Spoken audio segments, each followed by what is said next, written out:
మిత్రుడు శ్రీనివాసరావు గారు, మాజీ శాసనసభ్యులు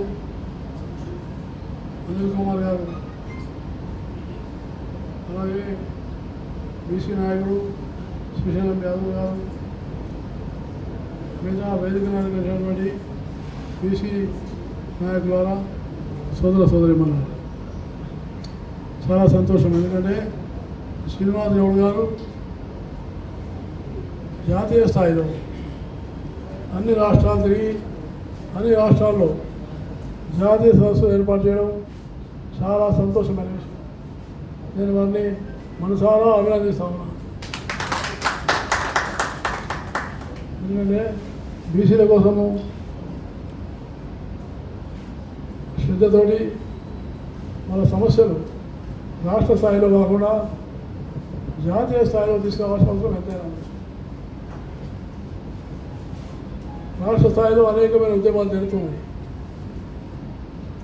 కానీ దేశ స్థాయిలో కూడా ఉద్యమం జరగాల్సిన అవసరం ఉంది. ఎందుకంటే బీసీల యొక్క సమస్యలు చాలా తీవ్రమైన సమస్యలు. ఇప్పుడే మిత్రులు తెలియజేసినారు, రిజర్వేషన్ల విషయంలో ఏదైతే మనం అడుగుతున్నామో లేక డిమాండ్ చేస్తున్నామో అది మనకు సముచితమైంది, న్యాయమైంది. కానీ అది అడిగితే ఇచ్చేది కాదు. అది మన హక్కుగా మనం భావించి మనం పోరాటం చేయడమే దాని ధ్యేయమని కాదు. ఇప్పుడు రాబోయే మన సెప్టెంబర్ నవంబర్లో ఆగస్ట్ 7లో వాళ్ళు బెంగళూరులో సమావేశం పెట్టారు. అలానే పంజాబ్లో కూడా సదస్సు పెట్టారు. ఇప్పుడు ఆ కార్యక్రమాన్ని నేను ఆహ్వానించాను. మహారాష్ట్రకి వెళ్ళి దేవేంద్ర ఫడ్నవీస్ కానీ ముఖ్యమంత్రి ఆయన వచ్చినాడు. గోవాకి వెళ్ళి గోవాలో కూడా గవర్నర్ ముఖ్యమంత్రిని పిలిచినాడు. ఆ విధంగా కర్ణాటకలో కూడా కర్ణాటక వెళ్ళి ఇక్కడ కాంగ్రెస్ పార్టీ ముఖ్యమంత్రి ఉన్న ఆయన ఆహ్వానించడం చాలా సంతోషమైన విషయమని నేను మీకు సభాముఖంగా తెలియజేస్తాను. ఎందుకంటే పదవుల్లో ఉన్నవాళ్ళు, ముఖ్యమంత్రి స్థాయిలో ఉన్నవాళ్ళు నిర్ణయాలు చేయాల్సిన అవసరం ఉంది.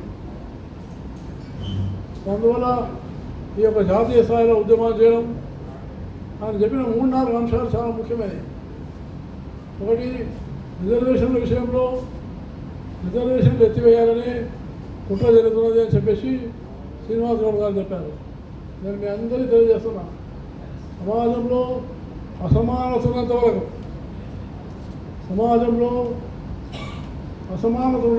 అస్పృశ్యత ఉన్నంత వరకు సమానమైన అవకాశాలు లభించినంత వరకు రిజర్వేషన్ ఉండి తీరుతాయని నేను మీకు సభాముఖంగా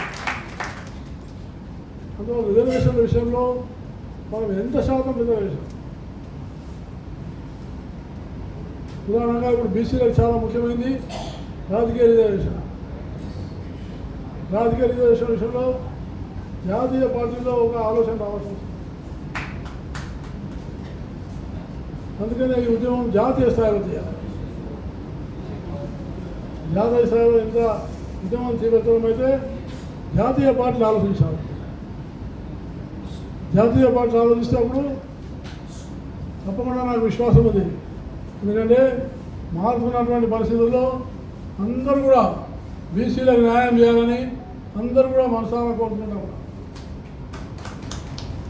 ఇప్పుడు రాబోయే రోజుల్లో జనగణన జరుగుతుంది.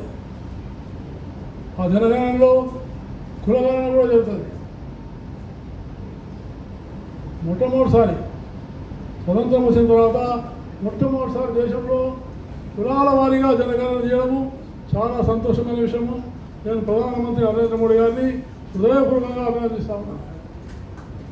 ఏ రాష్ట్రం చేసినా దానికి మాన్యత ఉండదు, గుర్తింపు ఉండదు, చట్టబద్ధత ఉండదు. చట్టబద్ధత లేని విషయాలు ఏవి కూడా నిలబడాయి. కాబట్టి చట్టం అనేది చాలా ముఖ్యం. ఈ రాబోయేటటువంటి సెన్సెస్ ఏవైతే ఉన్నాయో ఈ సెన్సెస్ ఏవి మొత్తం దేశంలో రాష్ట్రాల్లో కులాల యొక్క ఉన్నటువంటి ఒక సంఖ్యతో పాటు ఆ కులాల్లో ఉన్న జనాభా సంఖ్య కూడా జరుగుతుంది. అందులో దానికోసం కూడా మనం జాగ్రత్తగా చాలా చురుగ్గా అందులో పాల్గొనాలి.